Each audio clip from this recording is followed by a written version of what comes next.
I was just at a stage where I just thought, you know what, I've had enough of life. I already felt like I'd been through so much in my life. I'd experienced so much, you know, had more than enough happen to me and done more than enough to others and things like that. So I just thought to myself, you know what, it's now or never. Either I'm going to commit suicide now at this age and just finish it all, or one way or another, I'm going to be guided to something else. Assalamu alaikum, people. Welcome back to another episode of Streets to Deen. Don't forget to leave a comment down below, like, share, subscribe, all of that. Assalamu alaikum. Alaikum assalam wa rahmatullah. How's it going, my bro? You alright, yeah? Alhamdulillah, how are you? Alhamdulillah, can't complain, bro. Would you like to introduce yourself to the people? My name's Abdul Malik. I'm 23 years old, revert for 10 years. And alhamdulillah, still here. Mashallah, mashallah. And what's your ethnicity? So I'm originally born in South Africa. Yeah. And I moved to England when I was probably about 5-6 years old. Mashallah, okay. Well, you go back and forth or? Not really, man. Not anymore. Yeah. But alhamdulillah, but I want to be back and forth to Saudi, not South Africa. Yes. Alhamdulillah. So give us a bit about your background, man, like childhood, growing up, or like what was that like? Do you remember a bit of South Africa or? Yeah, man. South Africa was nice, man. The weather definitely different to like today when it's all raining. Don't get that much there. But alhamdulillah, it was nice, man. It was really nice. You know, you got a lot of the houses and stuff. You know, they're nice and big, spacious. Weather's nice, warm. You know, it's Which part of? So I was in Pretoria, so I was not too far from the beach, not too far. But yeah, alhamdulillah, it was nice. You know, but it's very secluded because obviously it's quite dangerous around there, innit? So you know, you stay in your house. You know, every house has got these big gates and stuff, and you know. But alhamdulillah, you know, it's nicer than I would say. It's nicer growing up there than here. You know, especially like things you eat. You know, your fruits and stuff like that, natural. Everything's natural, innit? You know, it was quite good, alhamdulillah. But you know, I don't remember too much in it because my childhood was pretty much my yard, innit? Yeah, pretty much home. Okay, that was it. You know, you go to school, you come home. That's it. Yeah. You know what I mean? But alhamdulillah, it was nice to like, you know, we had a lot more to do at home there than you do here, innit? Yeah. You know, like there you got a big garden that's like half the size of a football pitch. So you know, go free and we used to grow like vegetables and stuff, and it was nice then. You know, you learn a lot in it. You learn a lot. Alhamdulillah. Oh, so you said you left when you were 6? Yeah, so I left when I was about 5-6 years old. Okay. I remember that. Like, I remember it was a bit mad because we got on an airplane. My mum and my dad are telling me, yeah, we're gonna go on holiday. We're gonna see what England's like, innit? We got to England. I'm wearing in shorts, a vest, and sliders. Yeah. You know what I mean? No socks, just sliders, innit? I remember that, and I got off the plane. I'm shivering. I'm saying to my mum, "What's going on with this country?" I didn't know there was I didn't know there was a cold country in the world, innit? I didn't know nothing about that. I didn't know there was another country, innit? Yeah.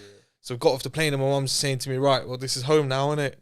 I'm like, "What?" And I just cried, bro. I cried all the way from the getting off the airplane all the way to our house, man. I cried. Oh, she only told you when you got here. Yeah, because they knew what was gonna happen. Because I like the warmth, innit? Like, I love that, innit? And then they told us once we landed, they were like, "Right, this is home now." Yeah. And that was it. And I was thinking that makes sense. That's why we sold everything back home. But I thought, you know, selling things for money, innit? But nah, we sold everything, man. Alhamdulillah. What was the reason for the move in it?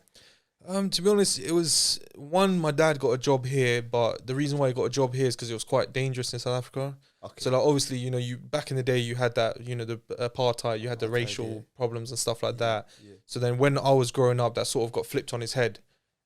Yeah.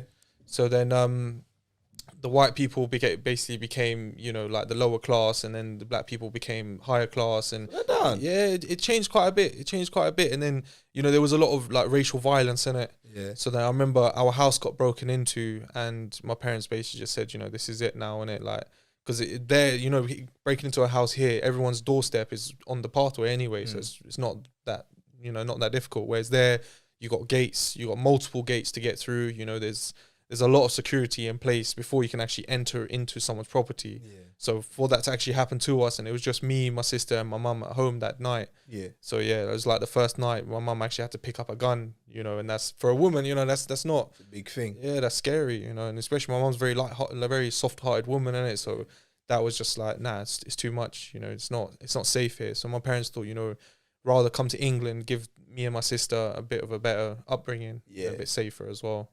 So alhamdulillah, yeah.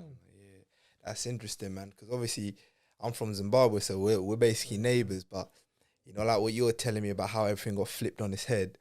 Obviously, you're coming from the white perspective, but obviously, I only know it from the black perspective. You get me? So it's always interesting to like sort of see the other side and that. But alhamdulillah, Islam brought us together, man. You get me? But okay, cool. So you came here when you were 6. Whereabouts did you move in England? So we came originally to Burnham, which is next to Slough in Berkshire. Okay. So alhamdulillah, we moved there, and that was a big shock to the system. Big shock to the system, because there, you know, you come from South Africa, so like a lot of, like, for example, if we've got Asian viewers, like Pakistan, the houses, a majority of them are huge. You know what I mean? So I come from like that. To put it in perspective, I come from one of those like sort of mansion type houses to this house where my room, you could literally sneeze and you touch the other side of the wall all of a sudden. Like, you know, your room was tiny, in it. So it was a shock to the system to move there. And when I moved there, we moved into a little village. You know, Burnham's just a little village. So where you can walk to the high street, you can walk to the other side. It'll take you like 20 minutes to half an hour to walk from one end to the other end. Whereas coming from South Africa, where, you know, you weren't even allowed to leave your front yard. It was a big shock to the system, innit? But you know what? One thing, that just comes to my mind every time someone asks me this is the difference between, like, I watched how kids were towards their parents in England as opposed to South Africa. Like, she's shaking her head like, you know, innit? Discipline there was different, innit? Like, I remember moving in and I'm hearing kids swearing at their parents and, you know, speaking to them in a mad way, innit? And I'm looking at my mum and like, why is their parents not beating them? Like, where's the belt? Where's the wooden spoon? Where's the slippers? Like, and my mum's like, no, you can't do that in this country. I'm like, but look at what's going on. Like, you know, if I spoke to my parents like that, boy, I wouldn't be able to sit for 2 weeks, innit? Whereas, like, I'm seeing that, and that was probably like the biggest shock to the system. Like going primary school, and, you know, kids are saying some crazy things, and even I'm looking at the teachers. I'm looking at the teachers like, where's the stick? Like, you know, when are you gonna start lamping them? Like, what's going on? And then, you know, I'm saying this to the teachers, and teachers like, what's going on at home? You know, they're a bit like, what's going on? I'm like, it's discipline, isn't it? You know, like, you got to be disciplined one way or another, innit? So that was probably the biggest, like, cultural shock that I actually experienced as a young kid. Real talk. And, like, obviously we'll touch up on it later, but definitely, because I can relate to that, because I came here when I was 9, and in Zimbabwe, in Africa in general, like, discipline is a must. Like, you respect your elders, otherwise you're getting a belt or whatever. When I came here, that's partly what turns you bad, isn't it? Because you realise, like, there is no boundaries, social services, isn't it? They're like, mum, you can't touch me. What? Do you get me? But subhanallah. But okay, so you was there for a bit. How long did you stay there for, and when did you move to Wickham and stuff like that? So I was there probably about 4 or 5 years or so, off the top of my head. I was there probably from like year 1 to year 5, basically the end of year 5. Okay. So yeah, I was there for that period of time, but to be honest, nothing major really happened. Like, you know, there's a little village and it's predominantly white people in that village as well. So, you know, it's just normal, you know your neighbours, you know the people who live down the road, you know, everyone knows everyone sort of thing, innit? And then I moved to Wickham when I just started year 6. And that was a massive shock to the system, huge shock to the system. Because there, I went from an all-white area where, like, there was, like, 2 Indian kids in my school. And even then, like, their parents were more white than most of our parents, innit? So it was normal, innit? But then coming to Wickham, like, I moved onto a road and there's just Asians everywhere. You know, it's quite diverse. You got black people, you got Asian people, you got white people, you know, you got Arabs, you know, you got all sorts of people. And that was a shock to the system. Like, that was like, whoa, like, not a negative, but I just never seen these people. And then, you know, people are saying people are giving salam, and I'm hearing this mad language, and I'm like, bro, what's going on here? Like, and, you know, people are saying, you know, we're going to the mosque, and I'm like, bro, what's a mosque? And then I'll see, like, every Friday, like, there would be just bag of people going to this one building. I used to be like, what's going on here? Like, I thought it was a bit mad. Like, I'm thinking, this is, like, to me, it was weird, innit? Because I'd never even met a Muslim. I didn't know what Islam was. So then to go from not knowing Islam at all to being dropped in the center of all these Muslims, I had no idea. Like, I was thinking, like, bro, why are most of these shops, like, there's all these funny Arabic writing, and everything's turkey, nothing's pork, like, everything's turkey. I'm like, bro, who eats turkey? You know, coming from that, I was like, who eats turkey? And yeah, like, that was a bit of a shock, because year 6, obviously, I went to primary school. I went from a primary school where there was 2 Indian kids out of, like, 400 kids to, like, 5 white kids out of, like, you know what I mean? It was roughly like that, innit? So yeah, that was quite a bit. It's quite a bit of a shock, to say the least, innit? Yeah, that's fine. So I mean, talk us through some of the stuff you used to get up to then, like, so growing up in Wickham, and you know what I'm saying, like, getting introduced to different cultures, shall we say, and different people, like, stuff like that. To be honest, like, I was always, like, I come from a family of, you know, mainly well-behaved kids and that, and I was like the black sheep in it. So I always hang around with older people because they were more mature and they were more into what I was into. Like, you know, when little kids were watching like Teletubbies and all this, I was watching like Fresh Prince of Bel-Air and WWE. And, you know, people even nowadays be like, oh, do you remember this cartoon? I'm like, nah, I remember WWE. I remember Hulk Hogan. I remember, you know, these, man, but I don't know anything about that. So I naturally gravitated towards older people. And, you know, obviously where I was living in Wickham, you had sort of like two types of people. You had the people who studied hard, went in at 6 o'clock when their mum called them. And you had the other people who would be out until early hours of the morning doing whatever in it. So I started off hanging around with more, you know, the good children, and, you know, they were Muslims and things like this, but not many people were properly practicing back then, and, you know, Islam wasn't a huge factor in all of their lives. It was more education that was a factor in these particular brothers' lives. Okay. And so I started hanging around with them, and then once I hit year 7, that's when I started to actually see that there's a lot more to the world than just, you know, being on your road playing Kirby, you know, banging ball, one touch on bounce, you know, these sort of games and that. So then when I hit year 7, I was like, raw, you know, people are doing some crazy stuff, and I was intrigued in it. I was like, raw, you know, you see people making money at young age, and you see people wearing these clothes, and do you remember them small Just Do It night bags? I remember everyone rocking them, and I was like, what's fashion? Like, I didn't know about fashion, and everyone's rocking that. You know, you remember them Nike leather gloves? I didn't know why people were wearing them, but I found out soon enough, innit? But yeah, like, so to be honest, getting up, like, it was a bit of a mixture, because when I would chill with the brothers and stuff that were on my road, everyone would be good, you know, just playing football and stuff like that. But then when I'd venture out a little bit, you know, it was a bit different. You know, people were smoking, drinking, you know, they were linking girls, things like this, innit? So from a young age, innit? So that was very much put into my mind from very, very young, that, you know, these things are normal. You know, people who don't do these things, they're weird, innit? They're strange, they're nerds or whatever, innit? Or do you remember that word, neek? Neek, everyone was a neek, innit? Everyone was a neek. So, it sounds like a typical, like, basically, you know, upbringing in England, like growing up in England kind of thing, But what really caught my attention, because you said you're 23, but you've been Muslim for 10 years. So you became Muslim like when you was 13. So before you become Muslim, talk us through that process of you finding Islam and going through the madness that you're just explaining now. Like, talk us through that. To be honest, at that period of my life, like, so I was a lot more aware of the world than a lot of children my age, you know. So all these sort of things had a massive part to play. So when I was leading up to my journey to Islam, so when I started year 7, I had already been through quite a few things that a lot of children hadn't experienced at that point. And my parents got divorced when I was about year 5 or year 6. So I lived with my mum, and, you know, like, generally mums are a lot softer than dads and stuff. So I got away with a lot more, and, you know, I pushed the boundaries more and more every single day.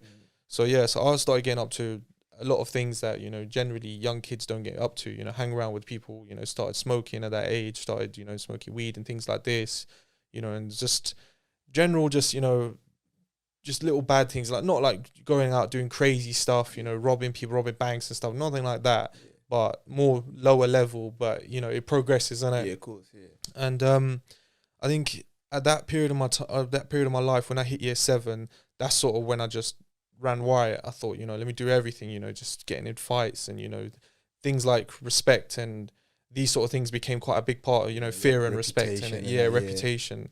These things became quite a big part of pretty much all of our lives at that point, innit? So at that point, I was trying to just get deeper and deeper involved in that sort of lifestyle. And it wasn't a case of, you know, it was my surroundings, you know, or, you know, they say you're a product of society or you're a product of your environment. Because Wickham, it's not a ghetto, innit? You know, it's not like South London or something like that, where it's just normal. Some could argue, innit? But, you know what I'm saying? Yeah. I mean, at least, alhamdulillah, in Wickham, you sort of have a choice of which route you go down. You're right, You do have somewhat of a choice. And I had that choice, and I was very conscious of that. And I thought, you know what? I'm going to go down that road, and I want to do whatever I can, excel down that road, you know, become the biggest whatever in the ends or whatever. So I had that in my mindset from quite young. And you know, I mixed around with a lot of brothers from different areas of Wickham. You know, Wickham's obviously, I'm sure you know, Wickham's split up in different areas like Castfield, Mickerfields, you know, Totteridge, Downley, Hazelmere, blah blah blah. So I started mixing with all different people from different areas, and just depending on who was on what, basically. Yeah. And at this particular time, I spent a lot of time in Mickfield, and Mickfield is quite known to be not the nicest of areas in Wickham, innit? And so I just started hanging around there, and people starting to introduce you into things like drug dealing and growing certain things to sell on the streets and these sort of things, innit? So I was quite not quite involved, but I was quite intrigued, and I wanted to get more and more involved. But then there was a lot of stuff going on at home, dealing with my parents' divorce and dealing with own personal issues as well, and even things like girls and stuff. I got involved with things like that from young. So because of that, how old are you these times now? I was about 11, 12 years old. 12. Yeah. So you was early. Yeah. Okay. Yeah, man. I became aware quite early of it. So like, going through like your heartbreak over losing your girlfriend and stuff like this. Like, even though, you look back on it now and you think, oh, it was minor, it was a kid. Yeah. But when you're that kid in that stage of your life, it's not that minor, innit? You feel it, innit? To you. Yeah. Exactly, innit? So I was going through a lot of things at once, innit? And you think to yourself, you've fallen in love, and on top of that, you got things out on the road that you're dealing with, and you're progressing through the ranks, as they say, innit? So to speak. So like I reached a stage in my life when I was about 12, and I was just depressed, and things like self-harm and stuff like that. I'd already started doing that from much younger age. I think like I remember I was probably about 8, 9 years old the first time I had that thought in my mind of self-harm. So just to touch up on that, like what brings that about, kind of thing. I'm really curious because I've never understood that type of thing, but what would you say, what was the feelings going through you, what actually led to that type of thing? I think the thought was planted when I lived in Burnham. So when I lived in Burnham, there was a lot of mixture of different types of white boys, but there was a lot of like emos and them sort of people in it. So like when you get to know them and stuff, and they sort of help you to come to an understanding that if you inflict pain upon yourself, somehow that's going to help you. Somehow that's going to relieve your emotional pain. So the physical pain is going to relieve the emotional pain. Which now, obviously, looking back at, you think, so how does that even make sense? But I guess, Shaitan will attack in any way, innit? So it will make sense to you eventually or somehow. So so like I had that in my mind, and you'd listen to this emo music and stuff, and you'd be surrounded by these people, and one day I just thought to myself, well, let me give it a go. Why not? I'm intrigued, and I thought, I'm in that emotional state that they all talk about. The criteria matches up to how I'm feeling, so surely the action will have the effect that they say it does. So then I started self-harming and stuff, and to be honest, obviously for anyone who's actually listening and even considering that stuff, I'll be honest, like, bro, you could clearly see, like, it's not you know what I mean, it's not a joke, and it is real. And like, bro, some of this stuff is from what you're talking like 15, 16 years ago, and even now, I've got my kids ask me, what's that on your arm and stuff, and you can't explain that to them, innit? But for people who are actually thinking of it, like, even just on a side note, bro, everyone says it's not worth it. Don't have to go through with it to actually understand that it's really not. It doesn't achieve anything. The physical pain does not relieve the emotional pain. It's a distraction. It's like the same reason people do drugs and drink. It's just a distraction for a short period of time. And then you're left feeling ashamed. Same like when you're drunk and you do something, you make a mistake.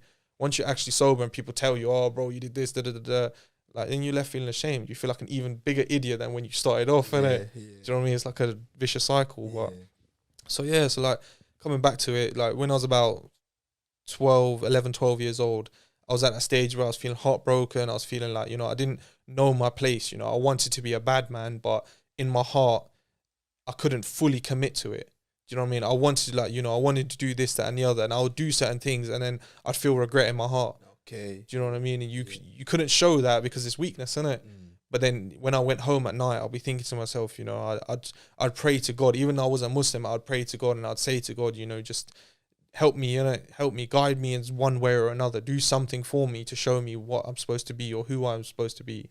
Because, identity, having that identity crisis at a very young age, I found that difficult because, my parents and stuff, they wouldn't take that seriously because I'm so young. You don't look at a child and think they have an identity crisis. You know what I mean? You just, or even anything like, you don't take their problem seriously because you think, oh, you remember being that young. You remember it's nothing when you grow up, innit?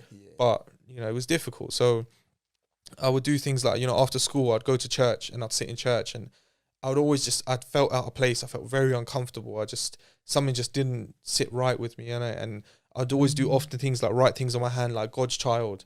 I remember kids at school used to make fun of me and stuff like that. But I remember in my heart, I felt like there's two parts of me. There's this evil part that wants to, become some sort of, negativity in the world. But then there was this other part of me where I really didn't want to. It was a constant battle. So I was just at a stage where I just thought, you know what? I've had enough of life. I already felt like I'd been through so much in my life. I'd experienced so much, had more than enough happen to me and done more than enough to others and things like that. So I just thought to myself, you know what? It's now or never. Either I'm going to commit suicide now at this age and just finish it all, or one way or another, I'm going to be guided to something else.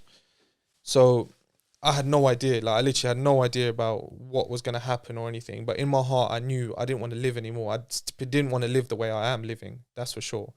So I would, it's not necessarily prayers and put your hands together like, Christians typically do and sit there and look up in the sky and whatever.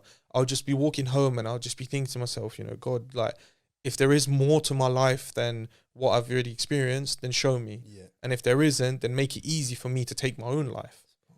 Yeah, and like, I remember walking home from primary school. Literally do or die, bro. Yeah, like in my mind, it was like that. It's like, I'm done, innit? Some people say I've reached a point, I'm done. Like, but for me in my head, I really thought, you know what, I am done, and I'd attempted a few things before that. And so I sort of knew what to expect, but I'd never obviously crossed the line over to the extent of, obviously being successful in that venture. So yeah, and I just thought, you know what, I'm either ready to accept a new stage of life or a new part of life, or I'm ready to accept that I'm going to accept death, basically. So yeah, alhamdulillah, from then, it was sort of like, in my heart, I knew I had to give some sort of time frame. God doesn't just, you make a prayer and God answers it straight away. I knew from young, obviously, being in a like loose Christian background, I knew that God does things in his own time. Yeah. So I had that in my mind anyway. So I thought, let me just give it a period of time. And when I'm sure in my heart of one decision or the other, then I'll take that step. Until then, whatever happens, isn't it? So yeah, as time went on, like, I remember I started becoming more aware, like, obviously the brothers that I was chilling with on my road and that, they would have to start fasting in Ramadan because they're getting a bit older now and, things are changing for them. So I remember, like, Ramadan, I would say to them, like, what is this about? Like, why are you lot starving yourselves? And, why are you lot, like, one thing I used to see is that they would always meet other Muslims and they'll give salam to each other, hug each other, shake hands. And, bro, how do you lot know so many people? And they'll be like, I have no idea who he is. Yeah. And I'm like, what? I'm like, what's this about then? This is strange, innit? But obviously, I didn't really care about religion, innit? I was just intrigued into why they're doing these certain things. Yeah. And then I think I was about 10 years old when they started fasting. So I was like, you know what, let me give it a go. Why not? Like, all my friends are Asian. I'm the only one sitting here munching and drinking while we're all playing. Yeah. So I thought, you know what, let me just give it a go. So I started fasting from about 10 years old. I started fasting with them. And obviously, before anyone gets excited, I didn't keep every single fast. Yeah. I couldn't do it. Like, I was a fat kid. I was still, I was a fat kid. I needed my food. And can't lie, sometimes I'll go to my yard, quickly munch up, come back out, and they'll be like, oh, you fasted? I'm like, yeah. I was talking the most. Yeah. But yeah, alhamdulillah. So yeah, I started fasting with them, and that naturally got me a bit intrigued in it, because I remember, like, even at that age, you're fighting your desire to eat. Yeah. And I'm saying, but how are you lot doing this? Like, I was struggling. Like I said, I would just go to my house, eat quickly, come back out, and just pretend like I didn't, innit? Yeah. And they would explain to me, it's not, we're not fasting because we want to lose weight. We're not fasting because we want to be healthy. We're fasting because this is something we have to do as Muslims. Yeah. So I was a bit, okay, fair enough. Like, I didn't really care too much about the religious side of it, but I just wanted to know, why are you particularly doing what you're doing, innit? And then, so then as time went on, like, they would speak to me here and there about Islam and, little things. And, I was interested to a certain extent, but it wasn't like, right, I want to learn more. Yeah. It was just like, that's nice. All right, cool. Like, pass the ball, let's carry on playing now, innit? Like, it wasn't that deep to me. But alhamdulillah, they carried on, speak to me bit by bit, and, just giving me little bits of information here and there. And then I started to notice, as, we get a bit older, you start going to town, you start chilling in town, you start going to the bigger parks in the area and stuff like this. And, people give each other salam, and, they would show each other a lot of love, and especially in Ramadan, people, you know, they would always go to each other's houses to eat, and they would bring food, and they would even bring food to my house before I wasn't a Muslim. Yeah, and I'll tell you, that gave me that love for the Asian food. You know, when I see auntie coming out with that plate, with the tinfoil over the top, I used to sit at my window. I used to be saying, please come, please come, please come, please come. And I see her coming down my steps. I was like, yes, yes, are you mad? It's time to munch. Yeah, trust me, curries. That was the first time I had like curries and stuff in it. So I was like, yes. But what got me more was like, why are these people showing me so much love? And like it went from just genuine. It went from just being the white kid on the block and everyone be looking like, oh, you know, that's the white kid. Don't be playing too much with him, you know. But then all of a sudden they've been really nice to me, and, you know, they want to talk to me and they want to engage in conversation. And I was just like, wow, this is weird. All just because I'm not eating during the day. Like, so I was like, okay, fair enough. And then I remember speaking to people more and more and more, and they would just give me small bits of information, and I just didn't, I'll be honest, like I wasn't really that intrigued. I didn't really care that much, but I would see that as we got older and you know, the kids got more freedom, I'd see how much more love they would get from outer communities. Because, you know, you would go out more, you know, you'd see more brothers, and they would show each other love. And I just thought to myself, you know, subhanAllah, that's a lot of unity, you know, that's family, you know, they treat each other like family. And I was like, you know what, I want that. I want to be a part of that, you know, I want to be treated like family, you know, because I come from quite a small family, you know, and especially moving from South Africa to here, there was pretty much nobody here. So for me, it was like, you know what, I want to be involved. And you know what's mad, like, sorry to cut you, but I feel like that's a common theme amongst, like, you know, brothers, is like revert brothers and stuff, even myself included.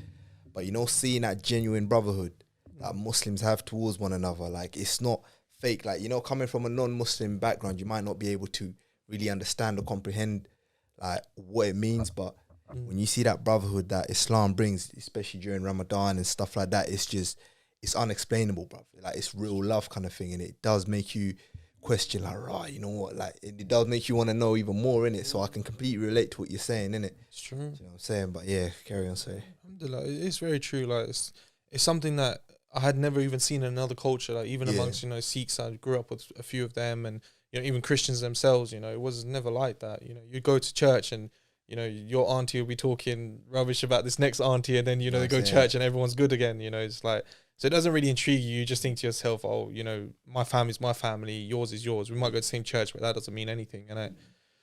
But yeah, so eventually I was just like, you know what, I want to be part of this family. I want to be involved in this. Whatever these people are following and doing, I want to do that too, because clearly it's bringing them together, and I want to be with them. You know, I want to be involved. So I just remember saying to one guy one day, like one bro, I just said, you know, I want to be a Muslim. Like, how do I become a Muslim? And he said, you know, as long as you believe in Allah subhanahu wa ta'ala and you believe in the Muhammad sallallahu alayhi wasallam is the final messenger, then khalas, you're Muslim. So I was like, all right, cool, I believe it. And he was like, well, then you're Muslim. I was like, oh, all right, cool. Like, no shahada, nothing. You just said, just believe it in your heart and you're fine, innit? Yeah. So for like 3 months, I was telling people, you know, I'm a Muslim, and, you know, people are trying to teach me to pray and that, but I wasn't really interested. I just wanted to be part of, you know, everybody else, innit? Like, part of the family. And then one brother said to me, have you ever been to the masjid? I'm like, nah, never. And he goes, oh, you should go. And he just said to me, go to this mosque down here, you know, they'll be good to you. And I'm like, all right, cool. He's like, yeah, just go. And I'm like, yeah, whatever, man. I'm not going. Like, I'm not going. Like, I don't know anything about this. Are you mad? Are you sending me to a random building? I'm like, nah. So then I bumped into 2 other brothers, and they were saying, you know, have you been to the mosque? I was like, nah, but this brother's trying to get me to go to the mosque and that, but, you know, I don't really know what I'm doing, innit? So, like, come with us. So I'm like, all right, cool. So we arranged, I think it was a Monday, and they said, you know, they do, at this particular masjid, they do like tea nights where non-Muslims can come in as well and stuff, and they would basically host everybody, and they would bring tea and coffee and biscuits and stuff like this. And so they said, you know, come along, come down, and, you know, see how you feel. Yeah. So I remember we were walking. Obviously, bear in mind, these brothers thought I was a Muslim anyway, innit? Yeah. So one of the brothers just in conversation, he goes, "Oh, when did you take shahada?" And I was like, "What's that?" And he goes, "What? You haven't taken shahada?" Yeah. I was like, "I don't even know what that is, bro. Like, you know, I just about know salam alaikum. At them times, it was salam alaikum." And then these 2 brothers started jumping up and down, started going mad. Like, oh my day, you're doing it. Oh my day, you haven't taken shahada. Yeah. Do you want to take shahada? And I was like, well, what is that? And they were like, that's why you become Muslim. I was like, yeah, I'll do it. I want to do it. And they're jumping up and down. We're walking down the main road, and I just remember looking around thinking, bro, people are going to be looking at us thinking we're mad. Like, these lot are jumping around like monkeys in that, bro. Like, literally jumping up and down, left and right. I was like, all right, cool. So they took me to the masjid. I remember walking in. And like there was like a few brothers that come straight up to me, and then I was like, whoa, what's going on? And they're like, nah, they're like, so they gave me salam and that, and I'm just there like, hello. And they were like, oh, you're Muslim? And I was like, well, apparently not. And then the brother sat down with me, opened the Quran. He was telling me a few things about Islam and you know the miracles of the Quran, for example. And I was like, yeah, fair enough. Like, you know, I was a bit like, you know, that's amazing, but it didn't really do anything to my heart at that point. I'll be honest. Like, even though he's explaining all these amazing things, you know, like even if you open up the middle of the Quran, it talks about the earth having an iron core, and you know, in the middle of the earth there is an iron core. And he was saying, you know, the Quran hasn't been changed in 1400 years, and all these things. I was like, you know what, that's nice, you know, that's cool. But for me, you know, I'm 13 and I'm like, cool, whatever. It doesn't really make a difference to my life, innit? So he's like, you want to pray Isha with us? And I'm like, all right, cool. So we were in the front row and I was on the far left side, and I just remember just standing there, just doing this the whole time, looking at all the brothers and like, trying to copy everything, innit? And then afterwards, they've done their announcements and, you know, the typical mosque announcements and stuff. And then I remember them saying, yeah, there's a young brother who wants to take a shahada today. And everyone's looking at me and I'm like, bro, there's like 150 people in this masjid. And it's a Monday night for Isha as well. I didn't know whether that was normal or not, innit? And they're like, yeah, come to the front of the mosque. And I'm like, what? You mad? I'm not coming to the front of the mosque. Boy, I felt shy of that. Yeah, bro, I was shy. And then and you got the imam sat there, and you got the brother who was doing the announcements, and they're saying, come up. So I'm like, all right, cool. So I sat next to the imam. Imam was really nice, mashallah, very nice man. And he just asked me, you know, were you Christian before? And I said yes. And you know, he's basically taught me what to say and stuff. And then he's like, okay, say the English. So I said the English of I bear witness there is no God but Allah subhanahu wa ta'ala, etc. And then it comes to Arabic, and bro, it took me like 10 minutes to say the Arabic. Yeah. Because bro, he's saying repeat after me, and he's going Ashhadu Allah. Oh, and so I'm he's like, doing in big chunks, isn't it? Yeah, because he was an Arab brother himself, innit? So to him, this is normal, innit? Yeah. And I'm like, what? Yeah. I'm looking at him like, what? Like, bro. So he's had to break Ashhadu Allah, and then I got through it. Yeah. And wallahi, bro, as soon as I said Muhammadur Rasulullah, you know, people normally say it's like a weight lift off your shoulders. Yeah. Well, it genuinely felt like I was just sat on clouds. Like, it was like, the only way, like when Muslims will normally ask me, what does it feel like taking Shahada? I say to them, well, if you ever been Hajj and your Hajj has been accepted, the way you will feel walking away from the Kaaba is probably what it feels like when you take your Shahada. Yeah. And I said to them, you know, like, bro, and then one brother from the back shouted Takbir. And I'm like, what's going on here? And then everybody shouted Allahu Akbar. And I was a mixture of emotions. I was so happy, but at the same time, I'm thinking, is it on? Like, what's going on? Like, did I do something wrong? Yeah. And now, man, everyone got up, everyone's smiling, giving me hugs. And there was the one particular brother who took me there. May Allah have mercy on him. I mean, I got up and I looked at him, and everyone's giving me hugs and that. And I'm just focused on this brother. And I went up to him, gave him the tightest hug in the world. Yeah. And he's a very skinny brother, innit? I squeezed the life out of that brother. And I said to him, wallahi, my exact words were, I don't know why, but this is the best decision I've ever made.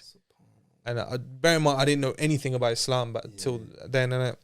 So then, alhamdulillah, I took my shahada then. I remember the brothers all saying to me, you know, you're going to come back for Fajr, and, you know, they all want to give me gifts and stuff. They're saying, come to my house, do this, do that. And I'm like, whoa, like, I'm like, why not? You know, I'm going to give you gifts, innit? I'm not going to say no, innit? Like, I've come from a poor background. So, you know, when someone gives you gifts, man, you're grateful, innit? You're grateful. And then, so the brothers are all giving me gifts and stuff, and, you know, saying, make dua for me. And everyone's saying, you know, you're so close to Allah right now. Make dua. Yeah. So I was like, all right, cool. Like, I remember walking home, and I'm just walking around, crossing the road, making dua. And I'm like, I don't know what to ask for, but, you know, why not, innit? And I'm just saying, this Asian guy with a big beard asked me to ask you to have mercy on him. And there was another older man who said the same thing. Man, it was a bit like that. And, well, wallahi, one thing I remember clearly, and I always have to tell people, you know, the next day it was a Monday, as I said, it was school days, innit? And I skipped school the next day and the next day after that to go to the masjid. Okay. I was smiling for 2 days straight. That on the Wednesday, my cheeks were actually sore. Like, I actually had to put like cream on it because it was sore. I went to sleep smiling. I woke up smiling. Like, I went to the mosque, like, from the morning. I took my school uniform and that, saying goodbye to my mum, like, I'm going to school. Or as soon as I got round the corner through the alleyway, took my clothes off, put my normal clothes on, straight to the masjid. And we would just sit there, man. Alhamdulillah, it was honestly, it was amazing. Honestly, that's real beautiful, man. Like, because from what you're saying, it sounds like you'd been through a lot from a young age. So it only made sense that, you know what I mean, when you found guidance and stuff, it was going to be at a young age as well. Do you know what I'm saying? So alhamdulillah, that's beautiful, man. But obviously, so now that's from 13 to 23. Yeah, you've been Muslim 10 years. Talk us through, like, you know, life as a Muslim now. Do you know what I'm saying? Because I'm sure it can't have been just a smooth ride up until now kind of thing, innit? Do you know what I'm saying? So talk us through that, like some of the challenges you faced, or do you get me, some issues you had and that. And to be honest, I would definitely say that my revert story isn't even over yet. Like I was still, even 10 years into it, it's still not over. Like, because you know what, you experience new challenges as you go, and obviously everyone, it's natural, isn't it? But I went through stages where, you know, I was really practicing and I wanted to learn. Like, you know, I would stay up all night learning. You know, you go through particular stages where you can't even sleep because you're so excited to get up for Fajr that you can't even sleep. Yeah. Do you know what I mean? You go through that stages to other stages where you don't pray for weeks and months on end, and, you know, you still have that belief in your heart, but, you know, it's still, you know, taking it as serious as you should. Yeah, exactly. Okay. Like, so, I mean, how did your mum take it, first of all? And my mum, sister, yeah. Do you know what? There was no build up for my mum at all. It wasn't like, you know, I'm looking into religion. I literally came home that Monday night. I was like, I'm a Muslim. You can't give me ham sandwiches for school no more. And that was it. And I was like, all right, cool, yeah, whatever. Oh, she was cool. Yeah, like she thought I was young. I'm going through a phase. You know, I'm gonna grow out of it, innit? So I still remember for like a month, she was still giving me ham sandwiches. Yeah. And every day I'm coming home with it, and she would see it. She's like, why didn't you eat a sandwich? I was like, I told you I'm Muslim. I can't be doing that. Yeah. And she's like, oh, what am I gonna give you? I was like, I don't care. I'll go to school without sandwich. I don't need it. So then, alhamdulillah, my mum was cool. She was cool with it. And your sister? Like, my sister, like, I didn't have really much of a close relation with my sister, but like, it was just, my sister was on her stuff, I was on my stuff, and that was that, and you know, so we didn't really mix the two. But you know, when you're a revert, you are very passionate, and you know, you want everyone to feel what you just felt, innit? Yeah. So like, I try to give them dawah and stuff, but it was too much power, too much passion. Yeah. So you know, like, you know, you'd say, oh, you know, there's 16 million different versions of the Bible, and there's only one Quran. What's wrong with you people? You know, why do you follow this? And you know, God never said I have a son, but you don't believe this, and this Holy Spirit, and what's wrong with you? You know, you get too passionate, so like that sort of created barriers, in particular with my sister as well, innit? Yeah, like guide them though, man. I mean, really, he's a turner of hearts, man. Yeah. And what about your old man? Like, to be honest, telling him, I don't really like. I had a bit of a rocky relationship with my dad growing up, innit? So when my mum and dad got divorced, like I was actually quite happy at that stage, innit? Because I knew what I was getting away from, innit? So like, even my dad, I don't think he even knew that I was a Muslim for years. Even later on, I found out my mum told him, but between the two of us, I didn't know that he knew that I was a Muslim for many, many years to come, for like 6 years or so afterwards, something along them lines, innit? So yeah, alhamdulillah, like by that stage, my dad had sort of accepted it, innit? Because you know, it's sort of the choice between having a Muslim son, or not having a son, innit? So you know, it was, for any rational man, you know, you'd rather just have your son and let him do what he needs to do, and you know, take the path he wants to take. So yeah, alhamdulillah, that was. Yeah, but like you were saying, my bro. So what? Yeah, you've had times where you was really on deen, your man was high and stuff like that. And you've had times where, you know what I'm saying, you face challenges. Like what would bring you to sort of stop praying, for example? What would be going on for you to be like, oh man, forget this? Do you know what? I think when you're a fresh revert, everything's high, you know, you're sinless. Yeah. So everything's high. And also shaitan sends an army of jinn to attack you when you take a shahada. So, you know, at that point I felt high and mighty. I felt like, you know, I'll fight off anything. Like, I don't care what it is. I'm a Muslim, you know, I would walk around town blasting the sheeds, wearing a Soldier of Allah hoodie. You know, I didn't care in it. I wanted everybody to know I was a Muslim, and I wanted everyone to be a Muslim as well. So I think, you know what it is, like, as time goes on, it's easy to, like we were saying on the way, you know, it's easy to get to that stage, but to maintain that stage, that was the difficult part. You know, as the months go on, you know, obviously you do accumulate a bit of sins, which affects your heart. You know, you lower your gaze, and then at one time you didn't lower your gaze, your mind just goes mad. Do you know what I mean? It's like shaitan just puts in overtime in that moment, innit? Do you know what I mean? So for me, it was like shaitan sat back and waited for that one little slip up. And as soon as that one little slip up happened, then not far after, another one happened, another one. And then it becomes like a snowball effect. Yeah.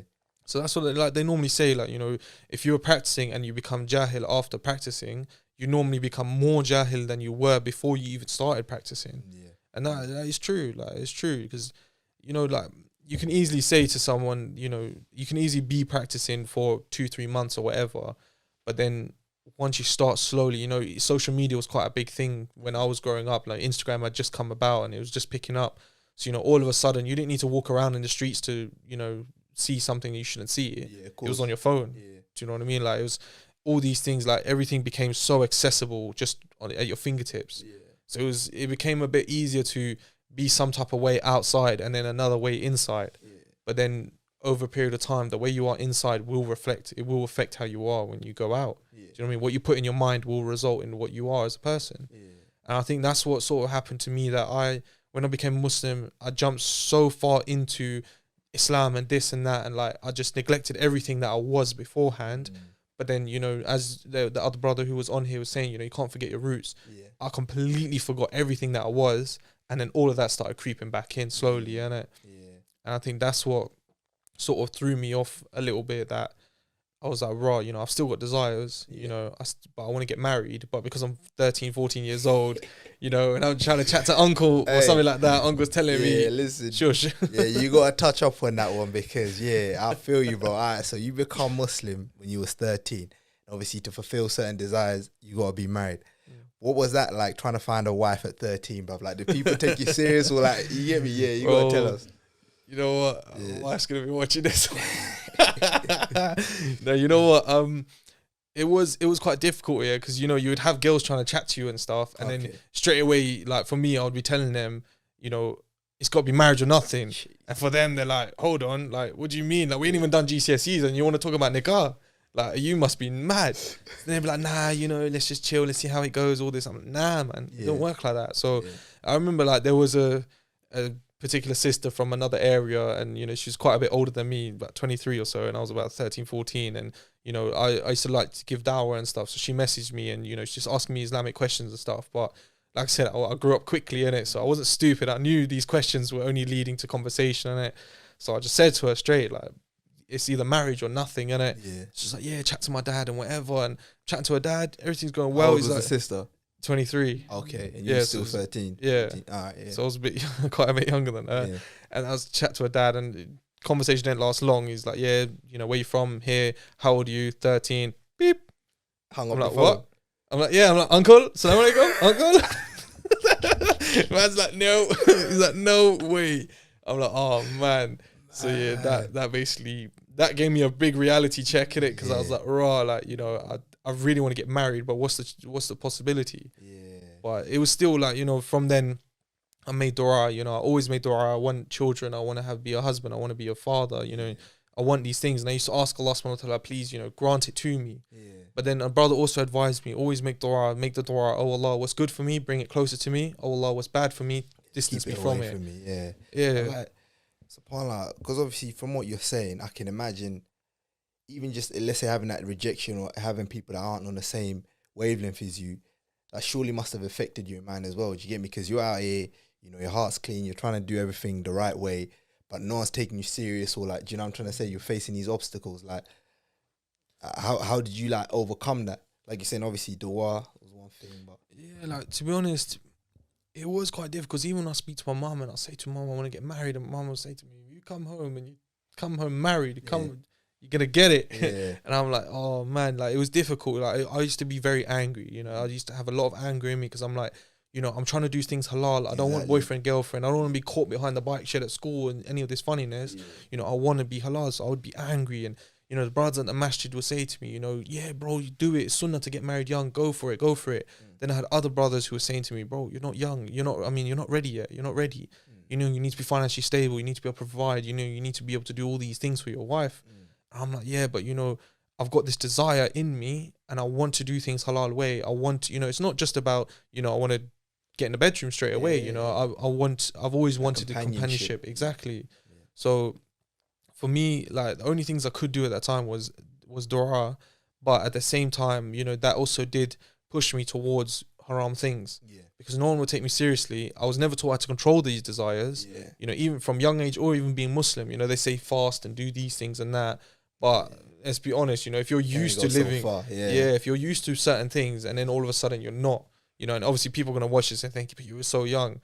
Like, trust me, you don't know what people get up to at certain ages. Like, you know, and even with my children now, sometimes I say to my wife, you know, we gotta be careful, and she's like, but they're so young. I'm like, trust me though, innit? You know, today's society is mad. Don't underestimate them. The power of what would you you say, like sort of Society, really, really, media and that. You get me? Yeah, man.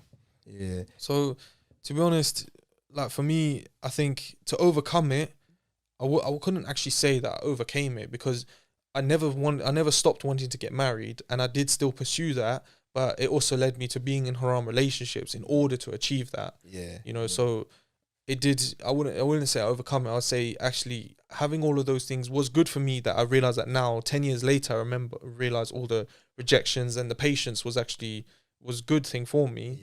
But being that age, had I had that patience, or then I would have saved myself a lot of problems. SubhanAllah.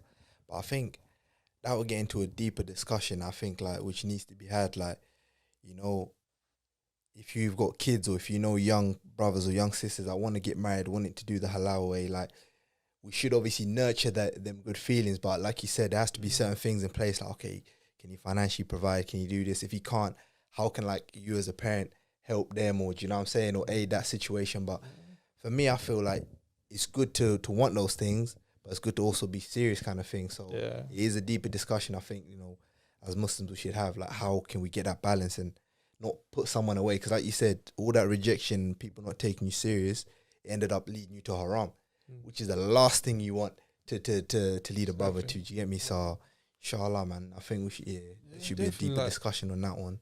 I agree, man. You know, just on a very quick touching on it, like, you know, one thing I would say that would have helped is actually education from a younger age on these things. Not just, you know, you're going to grow up and you're going to have certain desires, and, you know, you need to put it away. You need to lock it in a box in your mind and forget about it until it's time. So you get 18, 19, then maybe we'll think about it. Nah, man. Because you know what? Some kids, that maybe they're not in the financial position and stuff, but mentally they are in that situation where, you know, it's one way or the other. There's no, like, some kids don't have that patience, you know. Not every person has so much sabr that they can cope with all those years. And I was one of those kids, you know. You had the desires. I wasn't taught how to deal with it. I wasn't taught how to, you know, suppress it, or I wasn't educated on, you know, means of actually getting through it, you know, in terms of literally dealing with it. So, you know, you resort to means that, you know, are going to actually bring you closer to Jahannam. And that's pretty much what happens. So I think, you know, educating the kids on actually, one, what they're going to experience, how they're going to experience it, because not everyone's going to experience the same thing, but also at the same time, what to expect. But at the same time, put the notion into the head that boyfriend and girlfriend is completely, you know, it's not just, oh, it's haram, but actually educate them on the effects of it. Because, you know, you fall in love with a girl, then you have to break up with her, you know, you go through the heartache, and a lot of the times heartbreak, shaitan attacks very, very much at times of hardship, you know, and that's very easy at that time. You know, how many girls growing up, for example, in school, did you know they had their heart broken, and all of a sudden they're doing some mad stuff for, you know, a few months, they're doing some crazy stuff, like, and, you know, I know people are going to be watching this, and they're going to, it's going to bring that thought, like, oh, I remember in school, or I remember in college, like, I remember that time, innit? For real. You know, and that's what happens, innit? But no one's educated. Everyone thinks that, oh, you know, I'm going to have this boyfriend, then I'm going to get married to him, and then it's all going to be, you know, hunky-dory. But reality, it isn't, man. I remember girls saying to guys, you know, you're my first and last. And now, all them years later, they ain't married, and I know they ain't been behaving either, innit? So, you know, and so, yeah, man, I think everyone says, oh, education, but education, but actually educate on the right things. Do you know what I mean? The reality. Knowledge, beneficial education, for real, man. Alhamdulillah, obviously, because you said it a few times, but you're actually married now, innit? Alhamdulillah, you got there in the end, innit? But talk us through that then, like, how long you been married, and, you know, what led up to you being married, and them type of stuff, man. Let me take a big sip for that one. So, for me, so when I reached about 18, 19, you know, I was involved in a haram relationship, and it was literally on the borderline of actually getting married. I'd got to know her father. Father was happy. Father was even encouraging her to marry me. But, you know, sometimes this is another thing that comes down to education. You know, these red flags that you see, a lot of the times with haram love, you make excuses for these red flags. You know, you think, oh, yeah, you know, even girls, you know, nowadays girls always want to change the bad boy. They want to, you know, they think they're the one that can help him and make him into this, you know, God-fearing person. And, you know, sometimes it goes the other way. You know, it's reality. So, without going too much into that situation, basically, you know, I was with someone who I believed that I wanted to marry. My heart was fully into it. And, you know, like I said, I thought I was in love before, but up until this moment, that's when I was like, raw, you know what? life is actually real. You know, this love thing that people talk about, it's not just fairy tale, it's real. Yeah. And you know, I made excuses for red flags and stuff like that, and vice versa. You know, I wasn't perfect either, innit? Yeah. And I was basically 2 weeks away. So her father went to go to Umrah, and when he came back from Umrah was when I was gonna say, listen, can I have your daughter's hand? And he had already, you know, pushed us to basically get married. He had already said, spoken to her about it. He had touched on it with me. You know, her family was cool with me. I was cool with them. And then situation happened, and alhamdulillah, Allah subhanahu wa ta'ala put some strength in my heart to walk away and say, do you know what? There's got to be a line. And that line was about a year ago, but alhamdulillah, Allah subhanahu wa ta'ala pushed me over the edge to actually realize now this is not good. Yeah. So after that situation, I just thought, you know, I went through that phase. I'm never getting married. Forget this stuff. I'm not involved, you know, So I just went AWOL, and you know, I became jahil, and you know, I got, like I said before, once you practicing and then you become jahil, you get even worse. You go harder, And that's what happened. You know, I jumped into jahiliyyah even further into the deep end, and so at that point in my life, I was just thinking, I need money, you know, and that's it right now. I don't need to worry about financially providing for people or whatever. I need to get money for myself. You know, I had bills to pay and things like this. You know, I was at that age. And did you care how you got that money, or was by any means necessary kind of thing? Man, it was, if there was a price tag on it, then why not? You know, who cares, innit? Like, obviously, in your heart, you still feel that this is haram, it's not right. But then when you've got, say, a couple stacks in your hand, or, you know, underneath your bed, you know, your bed's full, or, you know what I mean? Or even when you're surrounded by people who on a regular basis, you're seeing them make what, you know, in school, what your teacher would make in 2 months, they made in 2 days. You know, then you're thinking, bro, I want in on that. You know, like, come on. And that's pretty much what happened, you know, like I saw so much money around me from all different angles and different, different pathways that people took. But I saw which one was paying the most. So I thought, you know what, I got bills to pay, I need money. And, you know, I was driving at this time, I'm thinking, I got insurance. My insurance was mad. You know, like I was paying like 4 bills a month for a smart car with a black box. I'm like, bro, this is nuts. Like, so I'm having bills, I've got all this, I was in debt as well and all these things. So I was like, you know what, if I can go get a job, I was making like 1,400 a month from working 60 hours a week, you know, doing security, all this stuff. And I was thinking, hold on a minute, if I put that same time into another haram venture, I could be making 1,400 a day, or even a week, you know. And then, obviously got involved in whatever I got involved in, and yeah, man, I just started to see, like, every time I think to myself, right, I'm done, like, I don't want to be involved in this, somehow my income would double from that particular place, and then it would double. It's almost like double. Shaitan's trying to keep you in it. Yeah, honestly, like, it was mad. Like, then it come to a point where, you know, there was so much money around you that, you know, you had to start spreading it out. You know, you had to drop it off to this person, and that person had to look after this amount and that amount. And you start thinking to yourself, like, right, you know, I'm not rich, but I'm wealthy. You know, like, you can easily go to Bicester Village, spend a couple bags, and you think, doesn't matter. You know, 2 weeks time, that's gonna be a joke. Like, so yeah, man. So I was at that stage in my life where, you know, I was I can't say alhamdulillah, astaghfirullah. I was making money, and you know, and coming from a poor background, when you see £1,000 in your hand, that, you know, is not for bills, it's for you. That's a lot. But then, you know, when you're seeing that regularly, constantly, over and over and over, then you're thinking, right, you know, I remember a time when we could only get a £5 pizza when my mum got paid once a month. That was it. You know, remember my mum didn't eat some nights, and then some nights we only had salad for dinner, and, you know, things like this. So all of a sudden I come home, mum's hungry, don't worry, we'll order something straight away, boom, this, that. And, you know, it does provide you with some sort of good feeling, like, you know, now I'm finally able to provide back. But yeah, so I was at that stage, like, where I thought, marriage, I'm not involved with that. I don't care. You know, I wasn't cared about girlfriend, boyfriend, you know, desires, all of that. I didn't care. My desire was money. You know, that's what made me wake up in the morning.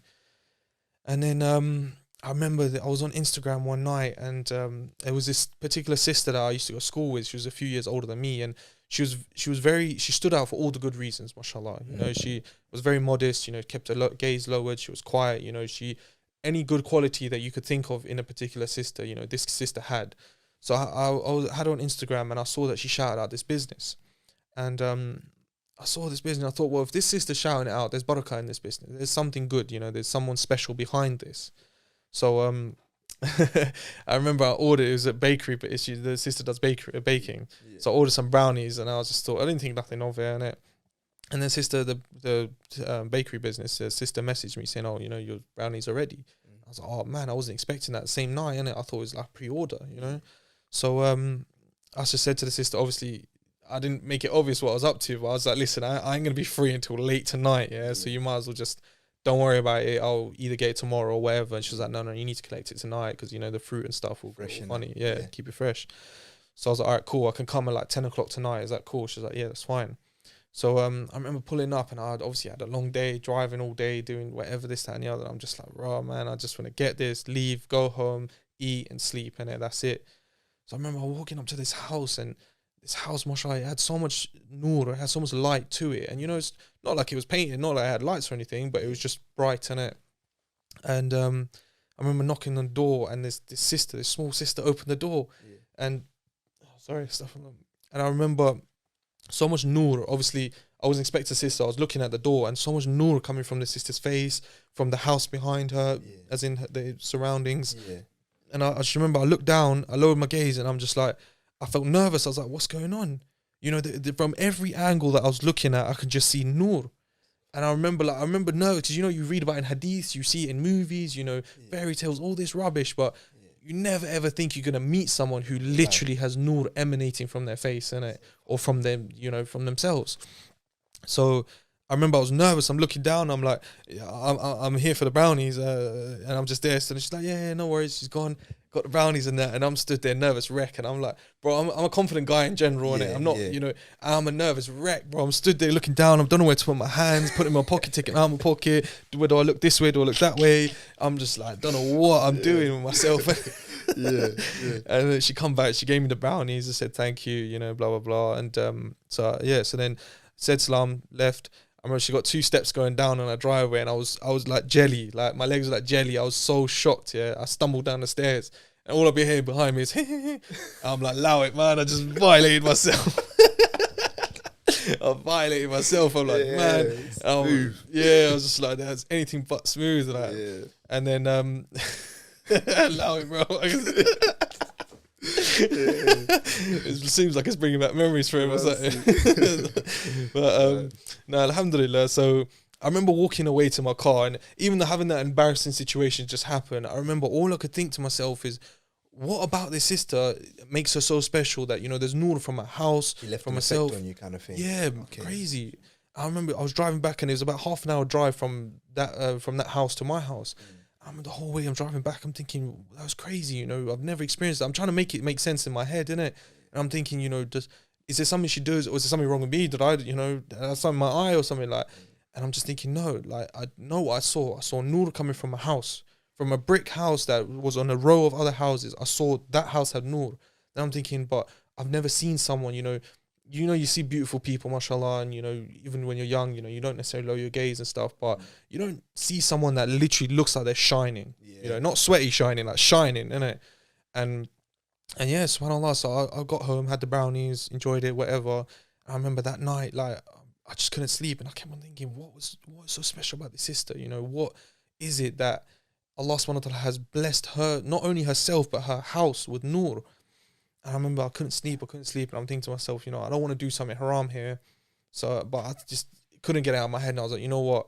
I need to just message the sister to say thank you for the brownies, whatever, and just ask her, you know, what was it? So I remember typing this message, and I'm thinking to myself, she's going to think I'm such a weirdo. Like, I'm saying, listen, I'm sorry, I'm not a weirdo. Please don't take this in a strange way. But when you open the door, obviously I was nervous. I was expecting a man to be there. But when you open the door, I saw so much nur. You know, what is it? What do you do? Like, do you get up for tahajjud every night? You know, do you give in charity all the time? You know, do you look after an elderly, the sick or something, innit? Yeah. And she laughed it off, and she's like, you need some help in it. You got a sugar rush or something, innit? Like, something's not right with you, innit? And I'm like, nah, but seriously, all jokes aside, like, you know, I'm not trying to have chit chat. What is it that you do? And she's like, I don't know what you're talking about. She's like, I'm just living a normal life. You know, my husband, she obviously had been married. My husband passed away a few years ago. You know, I've got children. All I'm trying to do is I make money on the side just to support my children a bit more. Yeah. So I'm like, but, you know, I obviously sympathize and everything, but I'm like, but there still must be something, you know, there's something extra. You're doing something crazy. Like, I said to her, if you don't want to tell me your good deeds, you don't want to tell me good deeds, fair enough, innit? But I just want to know because I can see that there's something special about you, and I want to be in that category. You know, I want Allah subhanahu wa ta'ala to feel like that about me as well. And even, sorry to cut you, but even through all the madness you was doing and stuff like that, up and down, like with the deen, you still felt that thing like you want to be close to Allah. You know what I'm saying? No matter what you're doing, you still want to be amongst the ones Allah loves. And I think that's beautiful, man. I think that shows real sincere. Obviously, I don't want to gas you up on that, but bro, like, you know what I'm saying? MashaAllah, it's good, man. But yeah, man, just on a side point, like, you know, a lot of people, especially reverts, a lot of people say to you, you know, are you still Muslim? Are you still Muslim? But I think, you know what, when you become a Muslim, there's not a question of, are you still Muslim? Are you practicing? Yes or no? That's questioning. But you never, once you're a Muslim, you know you're a Muslim. You know what I mean? If you became Muslim for the right reasons, or Allah has guided you to Islam, that's it. You know, those whom Allah guides, none can misguide. Do you know what I mean? So even though I was jahil, I wasn't even praying, you know, these sorts of things, I still, in my heart, I wanted to be a wali Allah. I wanted to be a friend of Allah. Even though my actions didn't say so, I knew what was in my heart. You know?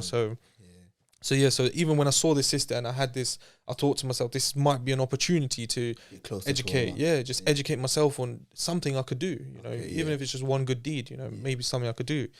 And she just basically explained to me that no, you know, she's a widowed sister. She's got 3 children. You know, she lives on her own with her children. They're young. There's not much to it that she can really say. So I remember just asking questions, you know, like, how do you deal with that sort of loss? Because, you know, you've lost boyfriends, girlfriends, stuff like that. You know, everyone, okay, inshallah, not everybody, but, you know, most of us have been through that. But I'm saying, you know, this is a husband, you know, this is someone that she spent 10 years with him, you know, married to him and, you know, children with and stuff. So I asked her, how do you deal with this loss? And, you know, she just put it to me simpler, you know, you got to have a balance of sabr and shukr, you know, patience and gratitude. And, so obviously, naturally, one question led to one to the other because I was really intrigued. But then after about 2 weeks or so, like, I sort of slapped myself and I was like, hold on a minute, this is chit chat. So I just said to her, listen, there's no chit chat, you know, we don't do boyfriend, girlfriend stuff and this whole friends or whatever. It doesn't work like that. And I'm not on that. I don't do that. And obviously, she made it very clear she's not like that either. So she just said to me, listen, I'm going to Umrah. What exactly?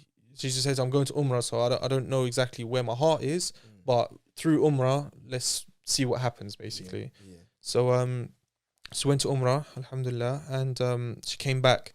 And I remember the whole time she was in Umrah, I just kept on having this strange feeling. I miss this person, you know, and I'd still want to get to know more and more and more, you know. There's so much to it. Like, this is an experience I've never experienced in my life. This is a type of person I've never met in my life, you know. So there's a lot that I wanted to know.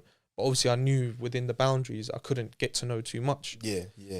So she came back from Umrah and we were talking a little bit, and I just said to her, you know, where's your heart at now? You know, and she's saying, you know what, Allah subhanahu wa ta'ala has provided me with a level of closure where before Umrah I could never imagine marrying, or even the thought of marriage never came to my mind. However, now she's saying, now, you know what, I'm considering it, and, you know, it's something that I'm willing to look into.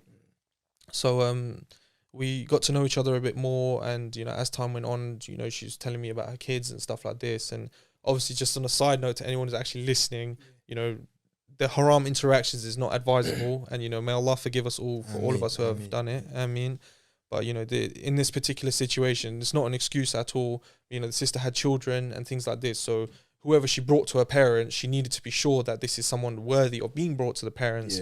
Especially with kids, you know, you don't want to introduce them to someone and then another one and another one, another.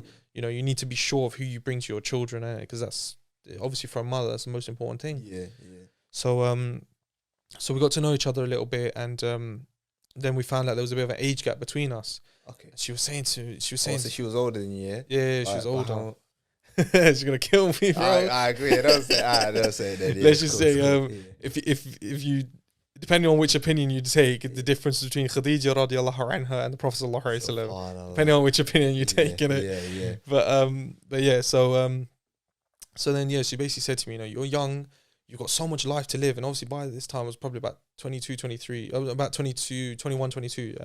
So she's saying, you know, you've got life to live. You know, why would you want to take on children and wife, and, you know, it's just responsibility, and, you know, life ain't all hunky-dory. You're not always sitting around reading Quran with your kids and your wife, and it's not like that. You know, you got to deal with tantrums and, you know, getting up them for school and stuff. It's not easy. So I was saying to her, you know, subhanAllah, and, you know, that moment it clicked for me, because I remember being stood there, and was thinking in my head, subhanAllah, you know what? From the age of 13, I made dua for a wife. I made dua for children. I made dua for all these things, you know, and I'd been through all these experiences with, you know, trying to get married and it flopping and all these things. I've been through all these experiences and trying my best. And that was me actively trying. And I thought it all flopped through. But the one time where I didn't put in the effort to go and seek something, and I just thought, you know what, whatever happens, happens. If Allah wills, Allah wills. When I didn't do that, Allah subhanahu wa ta'ala brought someone to me that has children, has experience of being a wife, and also ticks the boxes for me. Because, you know, I didn't want someone who's really young and into social media and, you know, all this societal rubbish. And so I was like, wow. So I said that to her. I said, you know what? Like, you're looking at it as a negative, whereas I'm looking at it as my du'as have been answered. And she's like, what do you mean? I said, you know, you might think I'm nuts. You probably already do. But, you know, I've been making du'a for this for 10 years, 9-10 years. And I feel like in my heart, I felt like Allah subhanahu wa ta'ala had answered my du'as all in one. You know, all in one. I'd been granted a wife and children all in one. Fair enough. It wasn't exactly how I envisioned it, but Allah knows what I do not. The best of planners. Exactly. Planners. So she was a bit thinking, she just kept on saying to me, are you crazy? Are you crazy? Like, do you know what I mean? What's wrong with you? Like, who would want this? And I'm saying to her, but it's not about who would want this. It's about this is what I want. This is what Allah subhanahu wa ta'ala has decreed for me, and this is what I know in my heart is right. And you know, I'm explaining to her, it's sunnah to marry someone who's divorced, married who's widowed. You know, it's sunnah to take care of orphans, which they are. Oh, I gotta give you respect for that one, my bro. Real talk, fam. I gotta give you respect for that, man. Because subhanAllah, like, you, bruv, like, that's a big thing to do, you know, like, you know, in the society, and that, you know, taking on a woman who might be 10, 15 years older than you. She's got kids, you know what I'm saying, divorced, widows.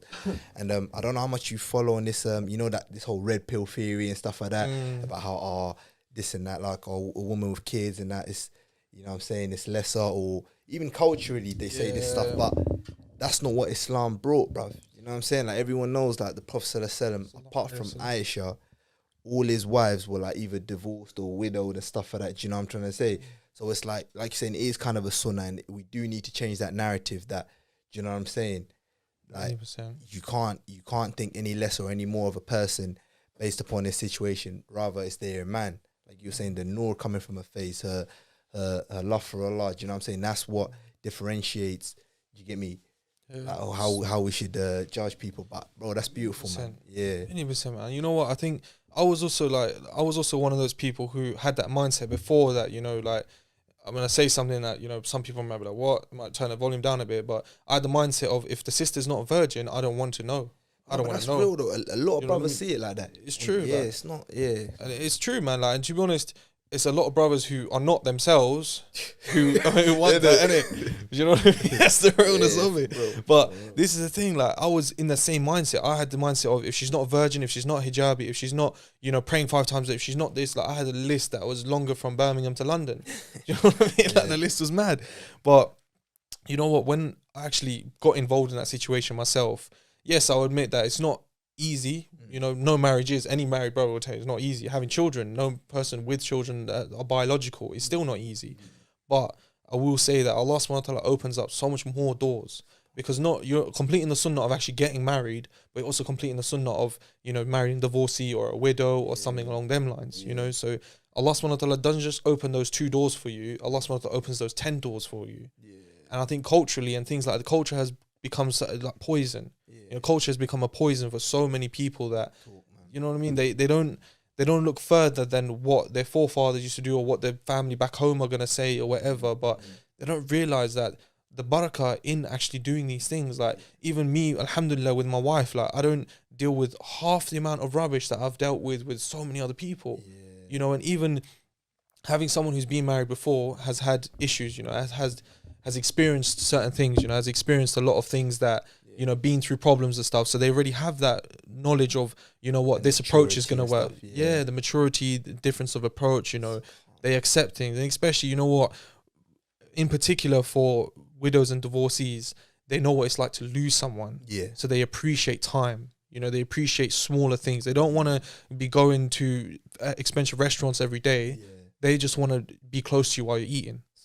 Do you know what I mean? Like, one thing my wife and I always make a habit of is, you know, we always share one glass. will never ever have 2 glasses. Never ever. Like, even when the kids set the table. Don't be saying that too loud, bro. I'm like, certain brothers, our wives will start expecting like, yo, how come we don't do that? Nah, but mashallah, honestly, that's beautiful, man. Like, for real, like, yeah. It's true, bro.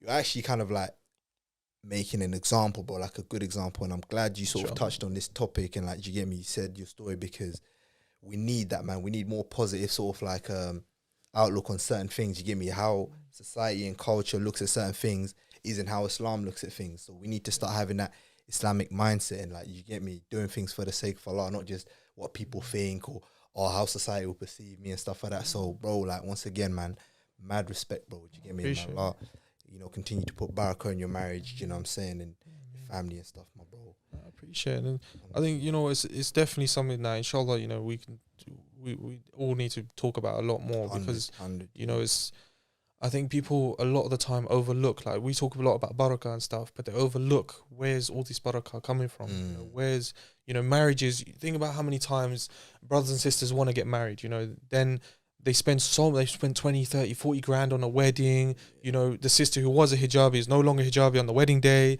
You know, she was wearing an abaya, now she's wearing something really out there. You know, there's free mixing in the weddings and all this. You know, the wedding day seems like such a happy, joyous event, but 2-3 months down the line, think how many problems that marriage has.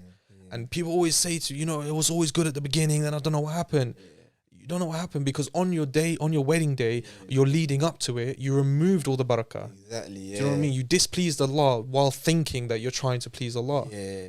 And this is like the same thing with, you know, how many people are missing out on the barakah and actually the amazing marriage they can have with divorcees and widows and things like this. Because, you know, with someone who's fresh to, you know, being married, someone who hasn't been married before, you know, you got a lot of expectations, you know, you got a lot of things that it's already in their mind of, oh, I want to do this, I want to travel here. You know, sisters can't travel wherever they want to without their husbands or without their mahrams. As soon as they get that, they think, yeah, I'm going to this place, I'm going to eat at this place, you know, I'm going to post it all over Instagram, da-da-da-da-da. But then when you marry someone who's divorced or widowed, you know, you actually start to appreciate, you know, you see in their eyes how much they appreciate just you being there with them. You know, going to Asda, holding their hand, you know, because Allahu Alam what it reminds them of, Allahu Alam what goes through their minds, but doesn't actually matter, because they're actually there in the moment with you. They're not thinking, oh, am I dressed all right, or what if auntie sees me, you know, da-da-da-da. It doesn't matter like that. And that's all a man wants really in a marriage, man. You give me, just to feel respected and to feel, you know, appreciated, you know what I'm saying? So like you're saying, subhanAllah, sometimes it actually reminds me of, you know, when the Quran says it might be that you dislike something, but it's good for you. And it might be that you like something, but it's actually bad for you. Do you know what I'm saying? So like you're saying, it's about finding that barakah, you know what I'm saying? Where do you find that barakah? And it comes in these type of situations, and it takes a level of maturity, do you get me? And having a level head to be like, yeah, you know what, we're going to do this fi sabilillah, whatever, do you get me? So, yeah, man, I think we have to do like a separate podcast on like, on this, bro, because, yeah, this is deep, like marriage and everything, and, you know what I'm saying, all of that, man. But, yeah, I think we got nearly enough wrap up here, but, bro, I was going to ask, obviously, I always ask 2 questions towards the end. Like, what's one advice you would give to any non-Muslims out there that might be looking into Islam or might not know about Islam, and, you know what I'm saying? You know what? Man, how much time you got? To be honest with you, there's a few things that I could say and I can think off the top of my head, but there's one thing that I advise Muslims and non-Muslims to do not only when it's about thinking about becoming a Muslim or practicing, when it comes to every problem or every single thing you face in life, whether it's a problem, whether you just want to know how to deal with a blessing or something like that, you know, it's something that I was advised from one of my teachers, and it's probably the most comprehensive advice I've ever heard. So what I would say is, my teacher said to me, you know what, when you're facing something, when you're facing good or bad, you know, when you have decisions to make, when you're confused, when you're not sure, you know, anything that's going through your mind that you believe you need more guidance on, that you cannot provide from yourself. He said, read the Quran. Don't just read it and, you know, look, you know, some people say open the Quran and you'll find on that particular page, it'll give you your answer. He said, no, just read anything. Read any part of the Quran, but have your intention to be that you receive guidance from it. Yeah. So have an open heart, not just open heart of, oh, you know, is Islam the right thing for me? Is it the wrong thing for me? Have just open heart to give, oh God, give me guidance. Whatever guidance possible there is, whether it's guide me away from Islam, whether it's guide me to Islam, no matter what it is, have your heart open. Yeah. And even if you've got a problem, Muslims as well, when you've got a problem, just open your heart to the guidance. So have your intention, you know, not just open, have your intention that I'm reading this because I'm asking, because I want Allah's guidance. Whether that guidance comes from something you read in the page, whether it's something you feel in your heart, whether it's you open the door and you see something down the road on the street, you know, the guidance will come. So advice-wise, I say to everyone, you know, that's one of the main things, you know, because anyone can, you know, how many people, you know, especially reverts, you know, you sit with a brother, you sit with a person, you tell them so much about Islam, and, you know, you can go on and on and on and on, but it doesn't really affect them too much. Yeah. You know what I mean? But then sometimes you say one little thing and that's it, you know, it's like, whoa. Yeah. So I'd say, you know, the person themselves, you know, be open to whatever, you know, like even as Muslims as well, we need to be open to that guidance. Yeah, for real. But I'd say, you know, that there's no one particular advice that will work for everybody, you know? Yeah. Whereas this is the one thing that I say it will. Start. It generally will. Be open, keep your intentions. Yeah, have your intentions. Like, even, to be honest, it's crazy because there's been stories of people who are actually gone out to disprove the Quran and have become Muslims. Their intention as well wasn't guidance from the Quran. Their intention was guidance against the Quran. Yeah. Do you know what I mean? And against Allah subhanahu wa ta'ala. So my advice would be, you know, take things one step at a time. You know, none of us became Muslim because we had one conversation today and then tomorrow we decided. You know, none of us did. You know, it didn't work like that. So, you know, it's just about take your time, actually take your time for the guidance, not take your time, learn, because I became Muslim knowing nothing. Yeah. Literally nothing. Like, as I said, I struggled 10 minutes to do my Shahada. And even then, the only thing I could tell you that I knew before I was a Muslim is that in the Quran it says that the earth's got an iron core. That's it. That's all I knew. I didn't know how to pray. I didn't know what the 5 pillars were. I didn't know nothing at all. I didn't even know what assalamu alaikum means. Yeah. You know what I mean? And I've been saying it for 3 months, but I didn't even, I was saying it wrong as well. Yeah. What I was actually saying, assalamu alaikum, or something like that, means may death be upon you. Do you know what I mean? So I was saying that to brothers for like 3 months. So, you know what I mean? It's like I said, like that was me even becoming Muslim was a journey from, I'd say, from about 6 years old up until 13 years old. Yeah. That was my journey, period. And even then, being a Muslim as well is part of the journey. So, you know, don't expect anything, you know, to happen overnight. Yeah. You know, be open to the guidance, and it will come when it's time. But yeah, I mean, because my last question was going to be like, what advice would you have for Muslims? But you kind of wrap both of them in the same thing, man. But nah, jazakallah, my bro. Any final words you want to say to the people before we wrap this up?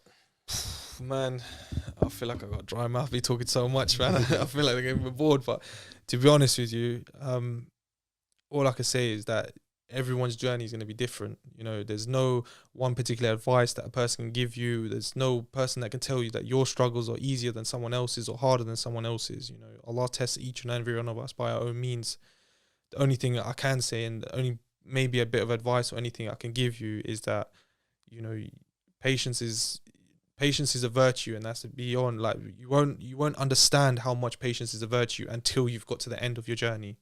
That's when you'll realize why you had so much patience. And at the same time, I say, go through your journey. Don't be afraid to go through your journey. You know, the hardship that you're facing, don't be afraid to tackle it. Don't be afraid to go on. Don't be afraid to talk to people. You know, there's so many people that experience things in their childhood that they don't talk about for many years, or, you know, that things don't be afraid to go tackle it. You know, when it comes to things like marriage, don't be afraid to approach a sister's father. You know, you get rejected, you probably will, you know, don't be afraid. Like, that's the only thing. The best advice I can give any single Muslim is fear Allah before anyone else. Fear Allah, and I'm telling you, your journey will open, your pathway will go from here to here. Do you know what I mean? When you only fear Allah, you decide, you speak differently, you act differently, you talk, you know, you dress differently, you know, the way you carry yourself. You know, you fearing Allah isn't about becoming an arrogant person and thinking, you know, I don't care, I'll walk down an alleyway and I'll do whatever I want. You know, it's not about that. It's about when you fear Allah, you learn manners. You know, you learn how to deal with people. You learn how to deal with different types of people. You know, you learn how to speak according to, you know, the person that you're talking to. And, you know, when you fear Allah, you naturally love the Prophet ﷺ. When you learn about the Prophet ﷺ, you know, you naturally want to go carry on. The Sahaba, radiallahu anha, radiallahu anhu, you know, the only best advice I can give is don't be afraid to go through your journey, push through it. You know, if you're going through hardship and whatever, seek what you can, seek guidance, pray istikhara, seek guidance from Allah, because it's very easy to call someone and, you know, complain and cry and then think, oh, I feel better, but then 2 weeks later you're not fine. You know, go through that journey, tackle that pain, you know, feel the pain. There's a famous quote, like, this is not even a Muslim, a guy called Eric Thomas, he's a motivational speaker, and he said, why are you scared of going through pain? Because at the end of pain is a reward, at the end of pain is success. So don't be stuck in that black hole. Don't be scared. Fear Allah and go I thought you was gonna say no pain, no gain, bro. Same thing. But it's true. It's true. Honestly, everyone's journey is different. So go through it. Don't be afraid of your journey. One day, you never know. Like you be talking to someone and you be telling them about your journey, and little do you know, you just changed that person's life, and they won't say anything to you. Exactly. And that's why we're doing what we're doing, man. You get me? Sharing people's stories. Inshallah, if it affects even just one person out there, do you get me? You've done a good thing, man. You've done a good thing. But Jazakallah once again for coming through, my bro. Really always appreciate it, bro. Assalamu alaikum. Wa alaikum assalam wa rahmatullah.